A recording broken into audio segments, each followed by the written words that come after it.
வணக்கம், நான் உங்கள் வலசவாதியார்.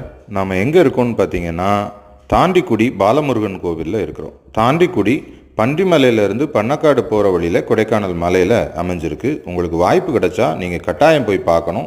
ஏன்னு சொல்கிறேன். இந்த தலமானது நம்முடைய பழனி, பூம்பாறை இதுக்கெல்லாம் முந்தின தலம் அப்படின்னு சொல்கிறாங்க. இங்கே இருக்கக்கூடியது பாலமுருகன் அப்படிங்கிற ஒரு காட்சி தர்றதா சொல்கிறாங்க. முருக கடவுளை தரிசிக்கணும்னு வந்தீங்கன்னா இங்கே வரலாம். இப்போ நீங்கள் பார்த்துக்கிட்டு இருக்கக்கூடிய இந்த இடம் தபோவனம். சித்தர்கள் இங்கே தினமுமே வந்துட்டு போகிறாங்க அப்படிங்கிறது நம்பிக்கை. 2 நாளைக்கு முந்தி கூட பாம்பு வடிவில் காட்சி தந்ததா அங்கே இருக்கிறவர் சொன்னார். பாறையில் பாம்பும் மயிலும் இருக்கிற மாதிரி தானாகவே தோன்றின உருவப்படம் அங்கே இருக்குது. அதே மாதிரி முருகருடைய பாதம் அமைஞ்ச இடமும் இருக்கிறத பார்க்க முடியுது. இவ்வளோ சிறப்புமிக்க இந்த இடத்த நீங்கள் கட்டாயம் வந்து பாருங்கள். வேண்டுனதெல்லாம் கிடைக்கும்னு சொன்னாங்க.